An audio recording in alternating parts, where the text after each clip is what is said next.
Good morning to our friends on the West Coast and good afternoon to our friends on the East Coast. Welcome to our webinar today, Talent Acquisition 2026, the trends that will redefine hiring. My name is Jessica Oberto, Chief Operating Officer at People Science. If this is your first time joining us, People Science provides talent acquisition advisory and recruitment process partnering, along with our proprietary software HireGate, which is our HR tech that we created in-house, and it provides data and AI-driven insights that you could be missing from your ATS. If you'd like, you can visit us at people-science.com to learn more, or just reach out after the webinar, and we'd be happy to schedule a call with you. So our webinars, if you haven't joined us before, are more conversational between our panel of guests. So if at any point during the hour you'd like to include something or ask a question, please use the Q&A box at the bottom of your Zoom screen, and we'll do our best to make sure that we get back to you. So now I'd like to introduce our guests for today. First, we have People Science and HireGate CEO and founder, Christine Nicholas. Christine has spent 30 years reimagining how organizations can attract top talent and partnering with them to do so. Through People Science and HireGate, she has delivered smarter, data-driven hiring to people. Next, we have Jeff Taylor. He's founder and CEO of Boomband. Jeff is a serial entrepreneur and the visionary founder of Monster.com. Jeff has helped redefine online job search and transformed how millions of people have found work. Today, he's bringing that same bold innovation to networking and career growth as a founder of Boomband, which we'll learn a little bit more about today.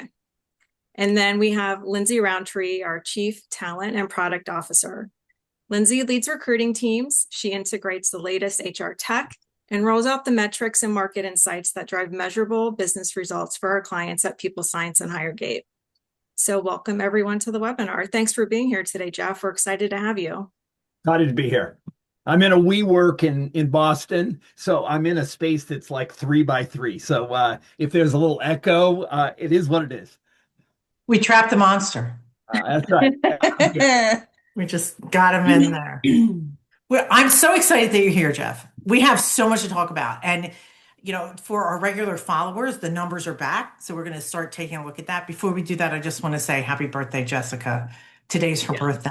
She didn't have to be here. She elected to be here because we're her favorite people now. She can't wait to get out of here, I'm sure. No, Jess, thank you so much for everything you do. And hip, hip. Thank you.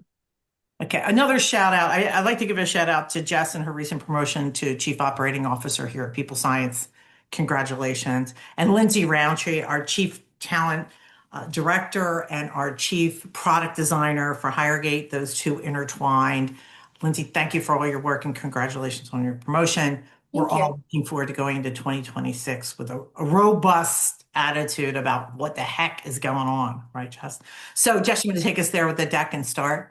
I am happy to say that we do have some numbers. If you're joining us for the first time, we're going to spend a lot of time talking about Jeff's thoughts and where we see this panel is, what their perception is and yours. But as we do that, we always start talking about three things. What are the numbers that we see right now as far as talent is concerned, talent acquisition and talent as a whole, things that are going on in HR. We always talk about diversity and we always talk about the stance of AI, unless for some reason it's a special occasion. And we also talk about remote work. So we like to give you updates on those three things.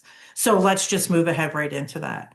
I am going to get to the numbers in just a second, but I really wanted to talk first about diversity and inclusion because as we do these webinars, it's kind of fallen off the track. When we talked about the Trump administration's viewpoint of D&I and many of the different protections that have been out there and how they're changing, it's an interesting world in DI.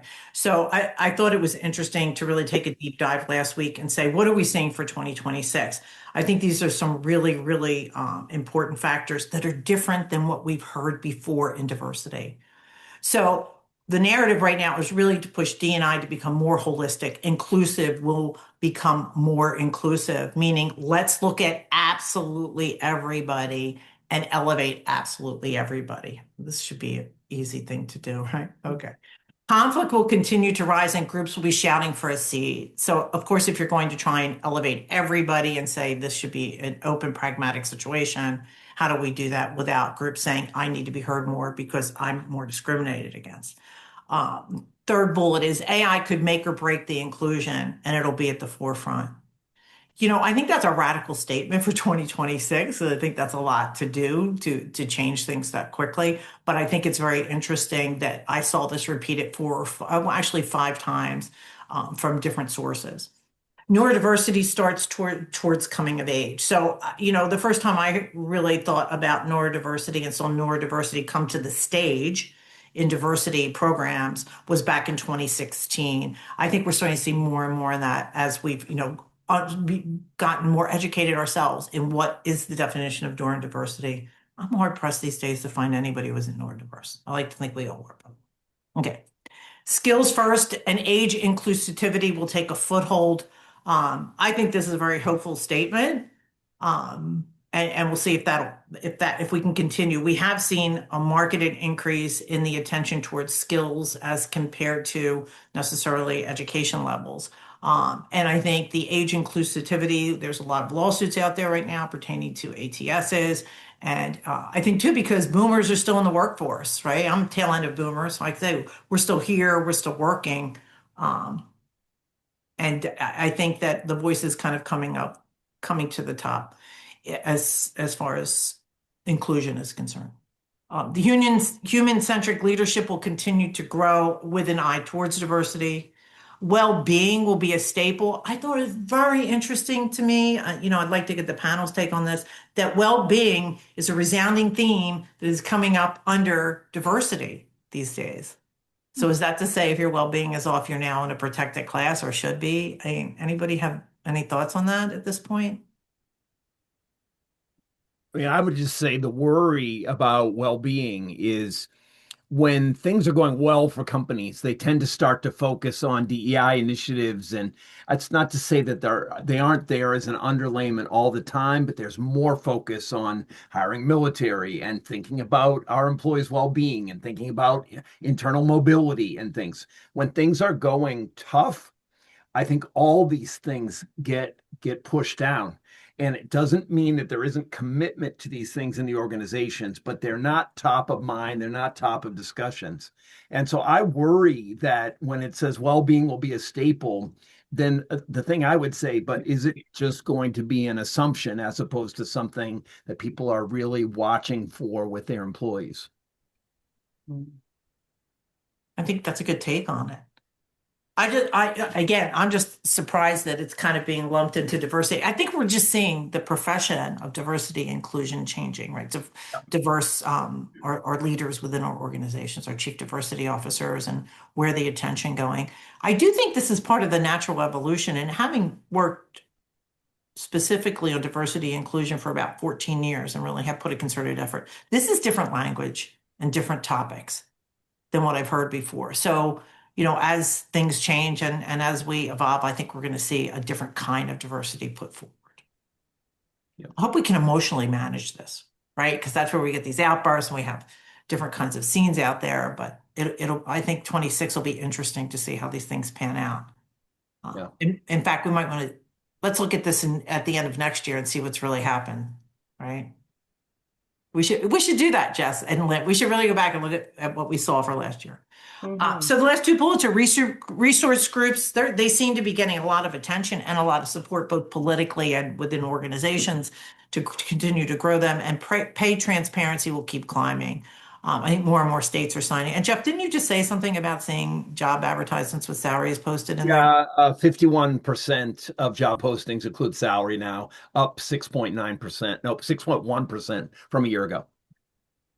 And so I think that's one of the things I hear about people applying is that the propensity to apply is much higher if the salary is there. But there's some challenges about range because, you go into a car dealership and the person says this car is from 16 to 19,000 or whatever. All you hear is 16 and all the salesperson hears is 19, right? So I think there always are challenges about these ranges because you get it in your head that I'll get a bump, and the reality is you get into conversations and it won't be so. So I think it's good that we have targets out there for it. The question is, will people follow it in the actual jobs? Yeah. And I don't know. I know there's states that are mandating and states that aren't mandating. So I think that, that's where we can see that pick up. It'll be interesting to see if any other states jump on board this year. Yeah. Could I just challenge one other thing in the middle of that list? There's two things that are together. I think they could probably be separate.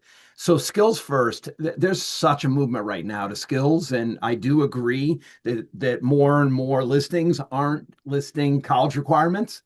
I did read an article that referenced that only 3% of those jobs actually are hired by somebody that doesn't have a college degree. So it's still in the primary of the decision making, but at least on the front end, they're saying you don't need it. So I think we're in that transition period right now around college education. But they're also saying you don't need 10 years of experience any longer. You just need to be able to pass the assessment. And so that's more proficiency around the skill than just how many years experience you write down about it. The challenge with that is coding tests are now under huge duress because people can cheat. And they've got their little AI buddy right next to them, their little vibe coder that's giving them the answers. And a lot of times these coding tests are in on your own time. And so they're just really, that's like a take home test with AI right next to you. Not going to be very helpful. So I think that's an area that's going to get more definition in 2026. The part I wanted to call out was this age inclusivity. And I think that, yes, there's four generations working, and there's different views of these different generations. Millennials have a certain view of boomers, boomers have a certain view of Gen Z. These are really bad, these labels that everybody gets. And I think we have to break that down. The thing I do know is a lot of people I talk to that are out of work are boomers and finding it really, really difficult to get jobs. And so I always take the stance that you've got to fight to be in the game as opposed to complain about being out of it. And I'm also a later baby boomer, and fighting to be in the game is so thrilling. But there's a lot of people that just can't fight to be in that game, and so that's going to be an issue in 2026, I think. Well, and I think it's interesting how many of my friends in my age bracket, again, at the very tail end here, that are retired that are saying, I want to do something. I want to do so. And they're getting back in the game. I don't see a lot of them struggling, by the way, going for the consulting side. But I think if you lose a position at this point, at That's this right. age, then it's, difficult. Yeah, those are the if I look at the seekers, I call them players that I'm working with. I've got a new podcast that's called the Boomband Showcase, and I'm talking to a number of candidates in the boomer space, and I try to mix it up so I get people at different ages on the show. But there are challenges just getting anybody to kind of in any sort of human interaction in this job search process. Oh, it's terrible. It's coveted right now and not happening. It's terrible. And I'm glad you brought that up. If for no other reason is that the people on this webinar and the people watching this webinar, you're the only ones who can change this. The black hole has to be changed from an HR perspective. I don't know how you're going to do it exactly. I know it's part of the work that Jess and team do here, but it's so important. So good to hear it. Just in the essence of time. So one comment that I think we're seeing with the remote work, and hybrid work, I think we're seeing these creative solutions now where a company is saying, how do we work? And then how do you work within our organization so that we all work the same way with the same comfort levels and that we're the most productive? I've seen an edge towards that as compared to you're all remote, you're partly remote, you're in 2 days, you're out 3 days, you're in 3 days. Instead of these like specific kind of hard outlines of timeframes of where you are, I'm seeing more fluidity. Would the panel say that too?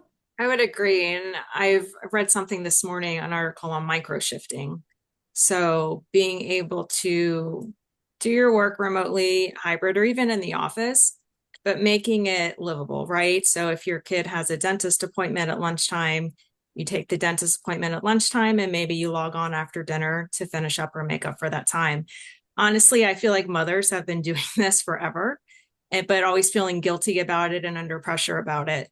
But I do feel with the rise of remote work and allowing a little bit more flexibility, it's something that people are actually talking about. And now it has a coined phrase that we're using. And I think everyone works differently. Some people think better in the morning, some people think better in the afternoon. and allowing your employees that flexibility to do their job when they're working at their best, I think only adds value. Yeah. Can I just say one of the things I've been hearing is the idea that we're returned to office, and there's a lot of focus and energy on that. And there's some people that were hired during the pandemic or whatever aren't going to be able to do that. And there's these rules happening now where people are saying you can work from home, but you can't get promoted. And I think this is a disaster. Like this idea of having people move back to an area so that they can actually attend their job in person. I think that what that's doing is that's culling A players. That's not culling your B and C players. And I think the idea that you work at a company that's not going to promote you and has openly stated it because you're working from home, I think that person at some point is going to start to look for a job. And so this is the great stay, like, the quiet quitting happening right now. Sorry to coin these things that are out there, right? But people who have jobs are trying to keep them any way they can. But that doesn't mean that they're actually engaged and really productive. And so I think these are going to continue to be big issues in 2026. Well, and I think the younger generations in the workforce are educating the older generations in the workforce, all of us, in what it's like to think differently about where we work and how we work, but where we work, right? Because if you're questioning these things and you're kind of like, this is the only way I know, so it's difficult for me to change. And I'm still seeing that at the senior level, Yeah. right? Even though you'll go through an organization and we'll say, no, your productivity is actually higher, they're not feeling it. So it has to be a lot of proof of concept, but I think it's just a timing issue. And I think we have a lot to learn from the younger generations taking us up there. Cool. Yeah, there's a weird spot right here, though, where the Gen Z crowd really probably needs the networking and the mentorship. And so are kind of open to going back. Where the millennials and the boomers, actually boomers are fine to go back to the office is what I've seen, but it's these groups in the middle that are actually reticent to go back. And so there's this networking thing. You lose your job, you've only been in your job for 2 years. You never even met any of the people that you worked with at your company. I mean, that's a difficult situation to try to ask for help. And so these are all challenges. And I think I'm stating the obvious. These are the things that are, on people's minds. And but there's different generations have different needs, and our sort of mandates as corporations, I think, are a little tone deaf as it relates to this. Yeah. I think where there's confusion, it's just kind of deer in the headlights. And then it's like, I'll stay my course because I can, right? Or I'll dig in with yeah. this. Oh, yeah. Yeah. Let me get behind my decision. Yeah. Yeah. Cool. Okay, Jess, take us to the numbers. So the unemployment rate for November went up to 4.6. To kind of put this in context, the last time I take COVID out of the mix because COVID, too many things at once, right? The last time that this number was at 4.6 was actually August of 2017. So, it's interesting that every single month for the last few years, when you read the BLS report, it does say marginal increase didn't change much. But to me, watching this change, because we go back to last year, we started more in the threes, inching up to the fours, 4.6. By the way, 4.6 does not scare me. Most economists will tell you 5.9 to 6.2 is considered full employment. We're far from that. But I think this is indicative of the change, a gradual change that we're seeing in people exiting the workforce.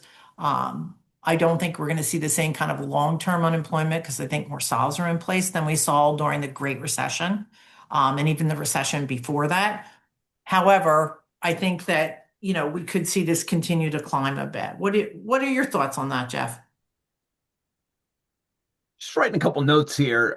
Every tenth of a point in what is reported as BLS is about 150 or 160,000 workers. So if you look from July, where we were at 4.2 to where we are at 4.6, so that'd be 600,000 displaced workers And then I look at the headlines. I think the headlines probably trump those numbers. If you look at either the layoffs that happened or the layoffs that are predicted to happen, I think Amazon is a good example where they did some of them now and some of them are likely to be in 2026. I, I've always been suspect of BLS, non-farm payroll. If we just logically think about this, it's a survey and it doesn't include the farming industry, which is a big industry in that number, right? It doesn't include solopreneurs and that startup group and those people that operate as consultants are an important part of the economy, always have been, not measured. And then I look overall at, if there's 175 million workers in the workforce, there's about 100 million workers that are knowledge workers, right? And so I'm just providing a little bit of basis for these numbers and what this impact really means. But if you put another million people in the workforce, out of work and in the job market, there's a lot of pressure. And that's what people are feeling right now.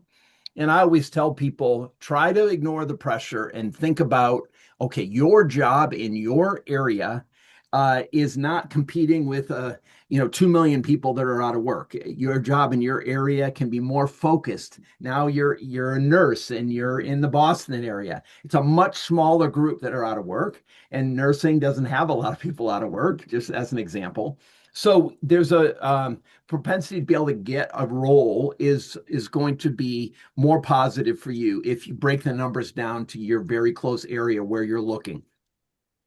But the BLS numbers, I think, don't tell the story in a way that's helpful for us. And I think the fact that October is missing is that geopolitical pressure that's on us, I think, is reflective even in this chart we're looking at.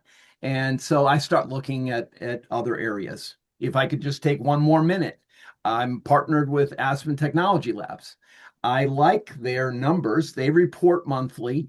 They get collect jobs from about 200,000 corporate websites, and they also collect jobs from the top applicant tracking systems. And so they're saying the numbers fell about 5% in November, a lot of that being seasonal, but 4.4% lower than year over year. I think that's a good number by comparison. And then I look at some facts that sit in that. Wages are still strong. So if you're in that job, your wages are holding at about $64,000 as a mean average in the United States. Not particularly helpful, but that's the average number. And then we were talking about the fact that there's this remote work impact, and that number is holding strong from year over year, just 0.2% down, which means that even with all the headlines and all the buzz, remote jobs are still out there and viable. That's interesting, that focus on remote. And, just let's go to the next slide. I talk a lot about the BLS being the best resource for us. But when I go back a second, when I met Jeff, was it a month ago? A little over a month ago. Yeah, An ERE. ERE event. And he told me about and we're going to talk about what he's going to be doing, or what he's doing now, right? But these numbers always, again, from when they're collected from the government, the jobs added is done by survey. So the government surveys top employers and mid-market employers, and then goes ahead and does household surveys, and then they come up with these numbers. Jeff, on the other hand, has, 10 different sources that you've used, Jeff? Yep. So Jeff has put together 10 different sources, Aspen being one of them, to collect data that's more relevant about who's working and what do the job openings look like. So I think there's a huge amount of value in that, and I also like what you're doing with it. But just to get back to the jobs added, we're looking at, pretty much a consistent number here through September and October. Of course, November will be coming out shortly, but this is where we are right now. And then just can you move us along? Okay. And these are the predictions for AI. I'm just going to run through these quickly. You'll get this deck because I know we're all anxious to get onto the conversation and hear about Jeff's thoughts about going forward. But AI shifts from, oh, by the way, I asked AI to give me predictions for AI, which I thought was interesting. And what it came back with and then compared it to what I was seeing also just from across the board. AI shifts from experimentation to outcomes. We're already seeing that. I think Lindsay and team, have been trying just about everything that's out there, and we're seeing the ones that do perform and the ones that don't. Trends focusing on agentic AI as teammates, so a lot more of that. In fact, you'll see us talk about the six sources right now for how you hire, and AI agents are something to be considered when you look at that. Who am I going to hire? Who's going to sit in this job? Deeper integration for complex tasks, a big push for trust, ethics, and governance. Key players. This was a resounding theme, by the way, in CEO periodicals, in meetings that I've been with other CEOs, that the CHRO needs to work closely with the CIOs. And, that's the first time that I've really heard that resounding theme. And I was happy to hear it. And I think it's very important for our audience to understand. The key areas include AI agents handling workflows and using repository intelligence for better context, where AI will understand not just individual files or snippets, but the entire history. So if an AI can look at the whole history of a candidate, which is what Jeff is going to talk about soon, the relationship becomes different. And as AI develops and it takes a deeper dive this year, we expect to see a lot more outcomes from that that look at that whole picture. Leveraging people data as a key asset. So, this was started a long time ago by one of the health organizations. What's the one where you wear the band? Fitbit. I saw a presentation by them years ago that talked about their employees all wear a Fitbit and they're able to say, well, Harry had a lot of alcohol last night. He didn't sleep well. His performance is low today. Right. So every time they talk about AI looking at workforces, like that's like the furthest end of the end. But it was interesting to me that the Fitbit people that worked at Fitbit knew this, signed all kinds of waivers coming in. I'm not sure what they do now. By the way, just we should really see if we can get Fitbit on here. I'd like to see what they're doing these days. Maybe And- Whoop. Whoop Go is ahead. sort of the new Fitbit. What? Say that again. A company called Whoop Whoop. is sort of the new Fitbit. And I'd recommend getting somebody from Whoop on would be cool. We could do that. There's also the Ring and the iPhone. I mean, the Yeah. iWatch. I mean, I Yeah, yeah. use my iWatch. So at what point, though, do employers say, I'm giving you this device, I want you to wear it, and then we'll help manage you from that perspective? Which right up your alley, right, Jeff? Integrating AI with physical tech like robots, and then leaders focused on intentional adoption for real business results. So that's the progress we expect to see. Any comments before we move into the big picture? I have a couple. Fraud is not on here. It might be the biggest issue. I've been talking with TAs and with employer groups as we've been actually coming out to talk about our product. Fake applicants, fake backgrounds, people cash stacking, working 2 or 3 jobs. This is, I think it's going to be the hot issue as we go into the new year. Having somebody from, I'll use North Korea as an example, that's actually representing themselves as somebody else, and then you come to find out that they took somebody's social security number and that person is actually dead, and they're in there getting your IP. And I think that this is a C-suite issue, which very quickly moves into HR and TA, where we're getting the thing right now. Like I'll put my hand in front of my face. This is real Jeff here, right? But we're starting to get these interviews, and I think we referenced it a minute ago, where they're getting AI to help them with their answers. That's the first thing. They're getting AI to use the job posting as a cheat sheet, and they're ingesting the job posting and then their resume into their favorite LLM, and they're getting a polished up resume, which is jamming up the ATS systems, and it's hard to tell who's actually the qualified person for the job. Couple other points on AI. You mentioned it, I think, at the top of this list, that there are some outcomes. My developers are vibe coding, and they all have their favorite. And a number of them use a vibe coding system called Warp. And Jeff, I what's think you need to define vibe coding for the Yeah, for yeah. the. So this is basically, they call it a coding editor. I think it's actually developed as tools using the large language model and the training, and they've been able to get it to train so it will write code.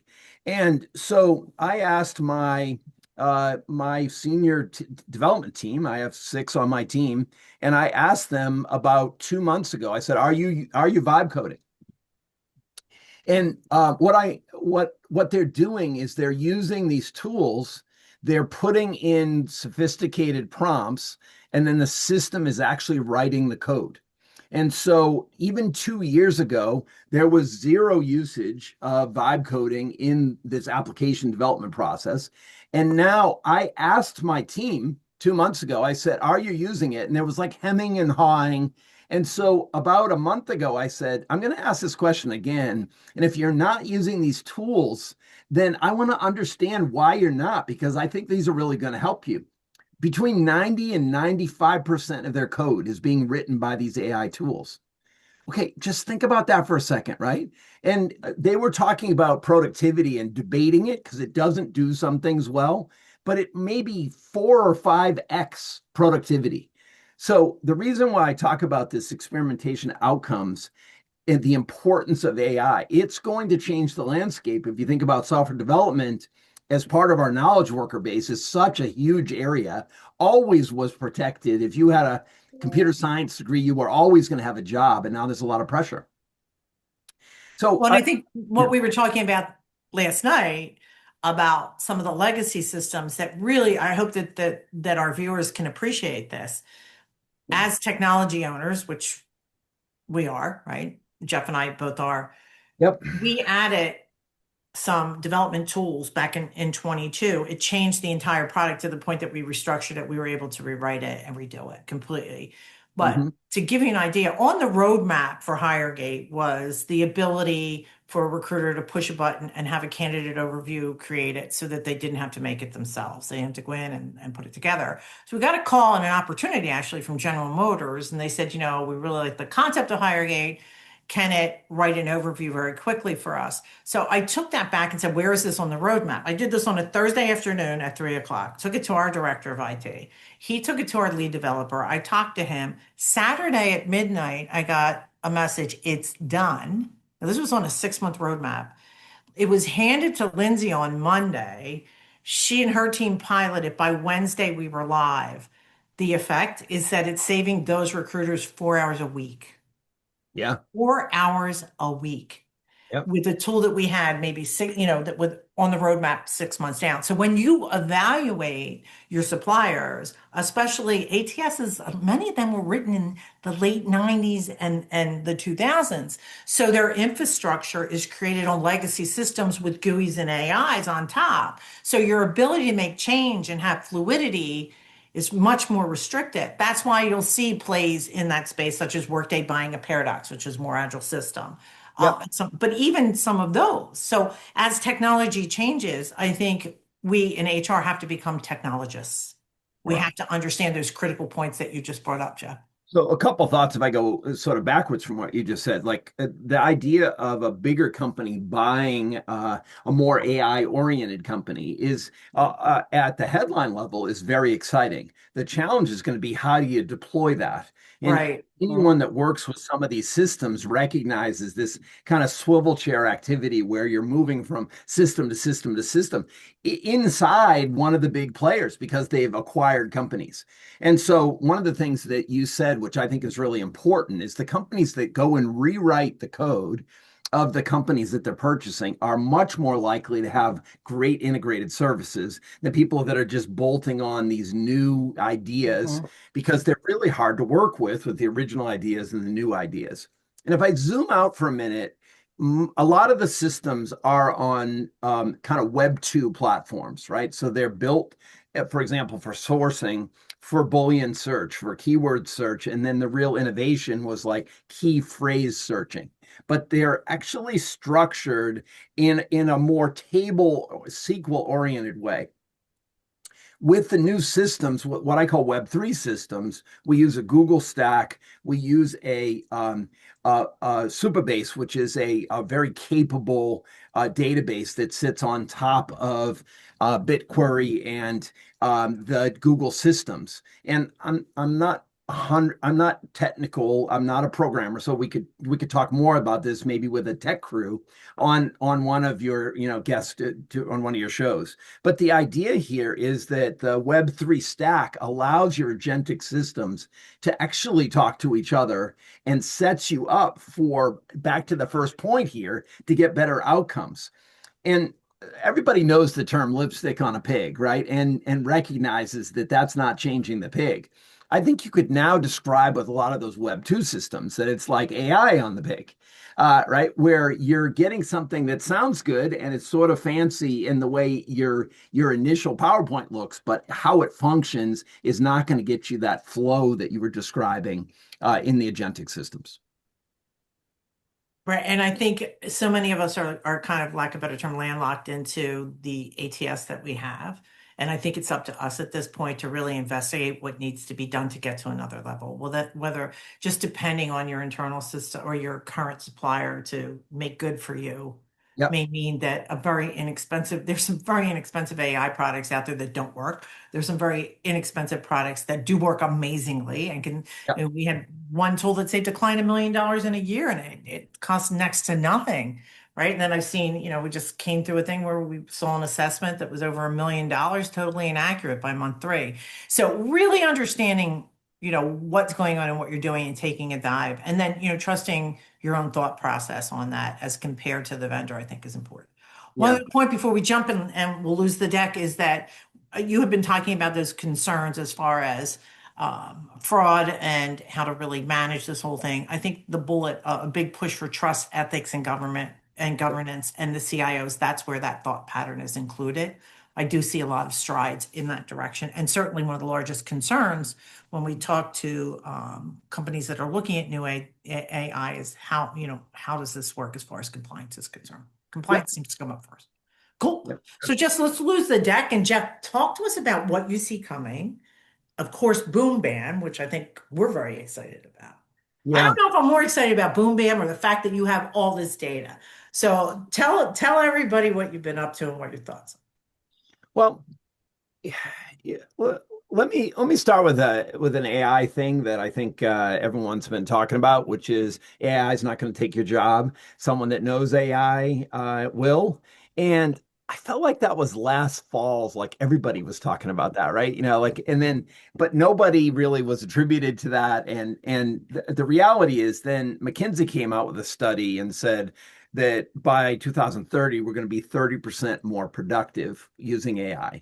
And everyone's like, oh, phew. It's like, okay, like, so we're going to keep our jobs and we're just going to be doing the things that humans do and that we love. And the tasks that we don't want to do will be done by AI. And I worry that we're in a loop right now where if you make a pie chart of all the things you do in your day, and you think about if those could be done by AI, that we're going to find out that about half of our pie charts could be done by tasks using AI. Those areas are going to be under duress. I don't think we're going to be 30% more productive with the same group of people. I think our teams are going to get smaller and we're going to be expected to do 10x productivity, the people that stay. So what that means, back to that first thing, is you really do need to get a deeper understanding of AI. No matter how you do that, take a class. I just took the Coursive class. It's $99. It's a pain in the ass. Everyone sees it on LinkedIn. I just did the class. And what I found is some things were painfully obvious, but other things like, oh, that's interesting. And now I can talk about that class. Other people are taking accredited classes in AI. I think even talking with your technologists in your organizations about how they're using AI and seeing if you can challenge yourself. So I want everyone who's listening right now to realize that you can say AI is just headlines. I'm so sick of hearing about it. It is going to change all of our jobs. So I just Yeah. want this message. 2026 is not going to be oh, I don't know whether it's going to do anything or not. It is going to change what we do. And so being on the forefront of that is very important. I've made it my life's work to really understand it, have our tools, deploy it, and with the idea that it's explainable and it's transparent, which is the things that people are very worried about, and that we're going to advance. Like this is going to change. And so don't sign your next ATS contract without seriously understanding not just what their PowerPoint looks like, but actually use their services. One of the things I heard somebody say is that most people only use 20% of the capability of their applicant tracking systems That's as true. it is. So one of the things I do is go ask your ATS vendors, can you give me a new demo of my own product so I can see if there are things that you've added or things I can do now with better technology? Okay. Well, and I think that point that you made about understanding and getting educated. Last month we had Troy Avery on. Was that last month?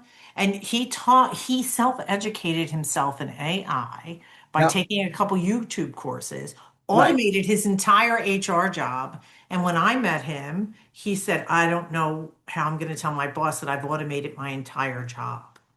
You know, and so some of the comments that came back after we Right. did this with Troy that I found really interesting is when I look across the board at AI and say, who are the survivors of this, right? Because we have become in HR pretty much reactive. This is Yep. a task. I meet that task. I get that task done. It's off my desk and off I go. Yep. Where in an AI work situation, what's going to happen is you need to be proactive. Well, these tasks are being done in parallel. Let's start there, right? Right. So, like, you can no longer like be checking things off your task list because they're being done right beside you at the same time. The thing I love about what you just shared is the fact that he actually identified all the different parts of his job and said AI can do all these things makes him the go-to person in his organization. It makes him the person that's in every conversation. What's his name? Travis?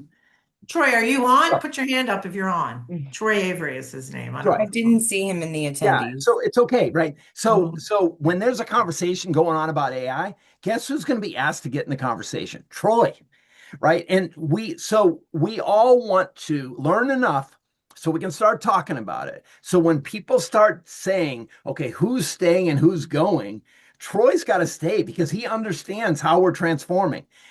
And that's completely by self-initiative from him. So I think 2026 is my challenge to everybody is we have to learn together, right? I always say in my LinkedIn posts, like, play with me, like, connect and share and engage because we have to learn together. I don't know what's right. Like, I'm just in this, just Well, like and everybody else. So, you can throw rocks at our heads for being entrepreneurs, right? Because we are proactive. To us, that's everything, right? We don't, we kind of be reactive, but we have that in common. right. But I think everybody in the workforce is going to need to learn how to work on it, not just in it, Yep. and be more proactive. Nobody is going to call you up and say, did you look at what the outcome might be if you did this? I mean, in your seat, you need to be, and case in point, we're seeing a lot of push from AI leadership, right? NVIDIA, and many of them saying, you want to know what to take in school, take philosophy, Yep. take ethics, take thought, Right. take So that's learning how this to change idea. who you are so that you can adapt better to a new work environment. So my own opinions come out pretty easily here. But this skill-based push is a huge push right now. Everyone is talking about it, right? But the reality is that AI is eating the tasks of these skills. And it's going to keep coming up against the skills. The more we can teach it, one of the things I say is if you can learn your job in 12 or 14 weeks, AI is going to take a lot of that job. But the thing that's going to be left is, are you open-minded? Are you a critical thinker? Are you creative? Do you have the ability to make decisions and to weigh the pros and cons of things? These are all character skills. And these are the skills that everyone's like, blah, blah, blah. Like, they get thrown under the bus a lot, right? when somebody says, do you want to see these types of skills on people's resumes? It's like, no, like, give me those keywords, give me those performance statements. And not really, but that's what our resumes have evolved into. Maybe that's a good bridge. I've spent my whole life in talent.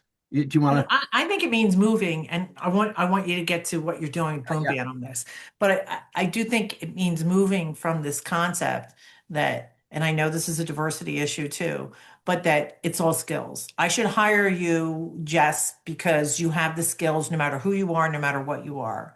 When truth out is, for years now, we've been using the EVPs and the complexities and the attitude and right. the entire, I don't like the word culture because it's too encapsulating, of organizations to say, is this persona a good fit? Because the stickiness is there. And Right. many times we're brought in to create retention. There's a direct correlation between the characteristics of the people who make it in your organization at this division and this division, and they're different, right? There's a commonality, but there's difference. So from there, Jeff, take us to what you're doing with Boom Band, especially when it comes to that concept of matching. Yeah. So, what's funny is we could just talk about change and we're talking about boom band. So I really don't mind. It's like if we're all just in our field, if we're thinking about change, then some of the things that I'm going to introduce here are become just part of this change and part of this flow. You talked about culture. I love culture. But I think that there's I don't know where it came from, but about 10 years ago, people started talking about culture add, not just culture fit. I love that. It's such a simple, subtle way to say, look, we want people that are going to be successful in our organizations, but we also want people that bring new ideas. And so in any interviewing situation, you don't just want someone that looks like you that thinks like you want somebody that thinks differently and sort of reward that. And the more you reward that in your hiring process, the more you get that added value of different points of view. Okay, so um, I have some fundamental thoughts about what's happening in our market. And the first one I would say is that it's some of it's my fault. I put the first job posting and the first resume on the World Wide Web. I decided to keep the resume and the job posting the same because the internet was so innovative. The distribution was going to be so different that I didn't want to disorient people, not just in the way they were going to move from the newspapers to online, but also like, what is this thing? I don't know what this is. I don't know what that is. And so I made a decision. I did research. Resumes have been the same since the early 1900s. I have a resume from 1914. It looks just like a resume today. If you think about how scary this is, what did an automobile look like in 1914? What did a telephone look like in 1914? And it's just out of this world how those things have changed. But yet a resume in 1914, it looked just the same. It had an objective, it had, current employment, it had your education. The only thing at the bottom was that this person enjoyed fox hunting, which you probably wouldn't put on your resume, and also that they were happily married. And I'm so awesome, right? Like maybe that's something we should bring back, right? I don't know about the. Fox hunting or marriage? I think maybe the fox hunting, maybe that stays outside. But if one of your passions is hunting and it's eco-friendly in the way you approach it, whatever, it's not my game. So the first thing for me was, I think I never expected that the job and the resume would stay the same for 32, 33 years since I started Monster, right? And they're the same. And so I started thinking in 2023, who owns the resume? It's like we're all just in a flow about it, right? And who owns the job posting? And so I said, I think the resume needs to change. So I went to what would I like? Somebody told me resumes are all the things you've done in your life you never want to do again. I thought it was just funny. And That is funny. even though it is a buildup of how you learn and the skills that you bring to the table, one of my things was like, I think the new resume, I call it a dossier. Resume is French, it means summary. That's not good for AI. Then you have your CV, which means you bring your documents in, but your dossier is the compendium of everything. And so I said, okay, well, maybe that's an interesting way to describe what I would like to do. And the other thing I wanted to do is my COO is a marathon runner. He's run 60 marathons and 20 triathlons. And if I look at the amount of skills and abilities he's captured and mastered in being a marathon runner, I wanted him to be able to select from a pick list, just like you do at LinkedIn for your commercial jobs, for marathon running. And then I started thinking about, okay, if you're a work from home, mother or father, right, and you've spent 7 years raising some kids on LinkedIn, that's a career break. It's like, no, that's CEO of household. That has a massive amount of skills associated with it. And I think that we should stop like not crediting what I call life work. If you're a caregiver and what you can learn from taking care of your mom, reversing roles, the research, the hospital stays, the kind of trying to find the place for mom or whatever it is, right?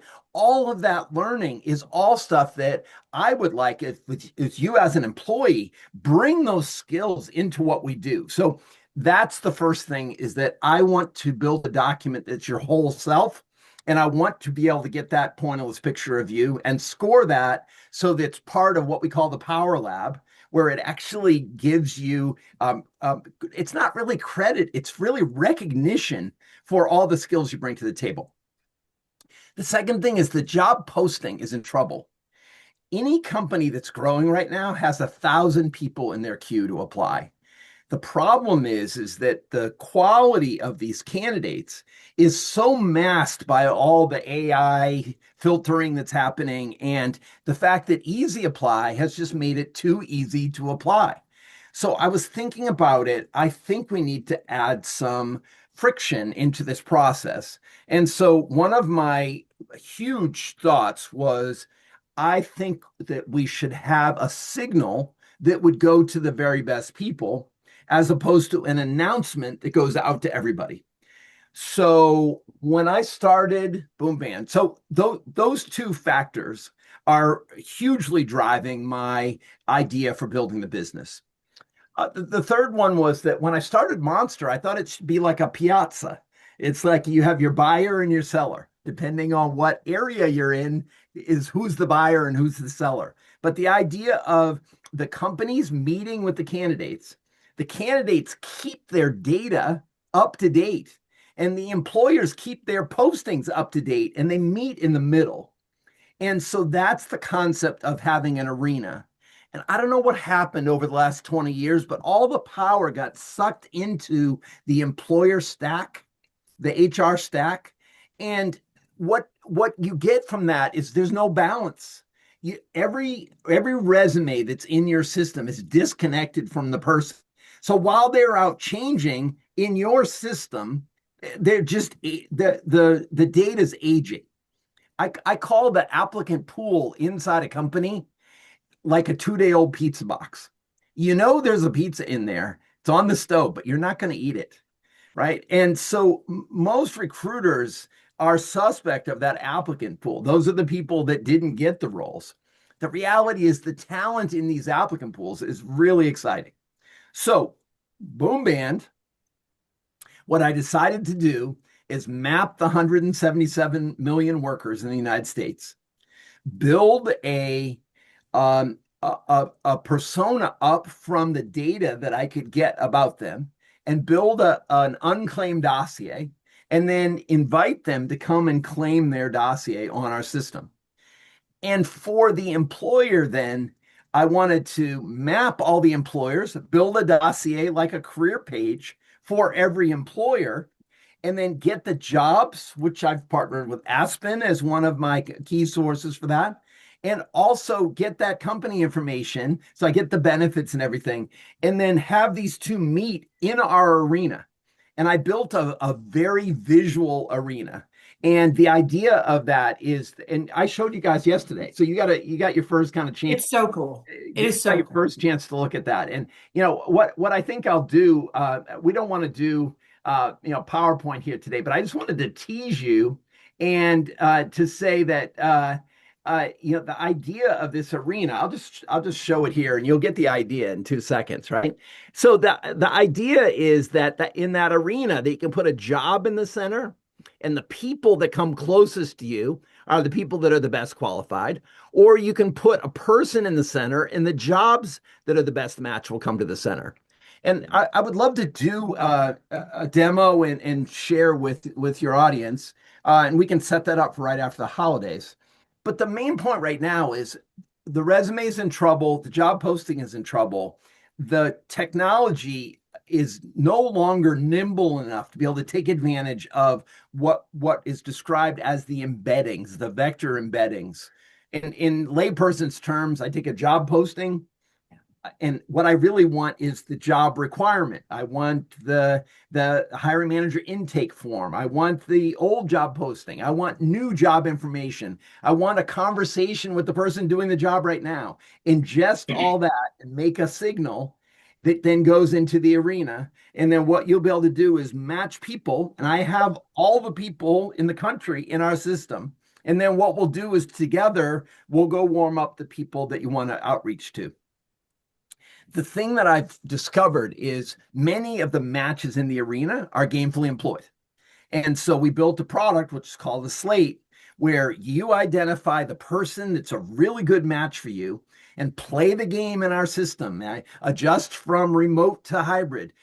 Take a unicorn skill out or add a unicorn skill in and keep moving until you find the perfect person. We'll use that as a lookalike and match and go find people in the marketplace. We do the work, we do the email sequence, and then we'll deliver back to you a qualified slate of people that are expressing interest and a good match. And so that in a nutshell is what we're building with Boomband. Well, it's pretty cool. I have to say Very that. cool. I know we're starting to come up on time, but just Yeah. to kind of give you a visual, right? So having looked at this last night, and By the Jeff, way, help me. I haven't gotten any feedback from you because our meeting ended because Yeah. we're at time. I All can't right. wait to hear what you guys are saying.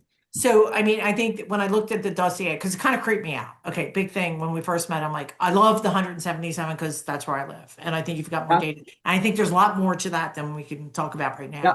Yeah. But when I think about Boomband, I also think about assessments that I know that are incredibly successful, which Yeah. is like 2 out of like, I don't know, 100,000, like just making a number up. Yeah. But when I looked at yours, so the dossier is kind of like this, right? So this is me, and this is what you've pulled about me. And Yeah. then my north is what? So Work. my north is my work history, right? Yeah. My south is My life work, my my life work. passions, my interests, my side husles. What, yeah, being a With- mom, with doing this, described doing that, stories. riding bicycles, whatever the case. Right. Okay. My west It's is about where you have your boom moments in your life and you share some of what makes you you.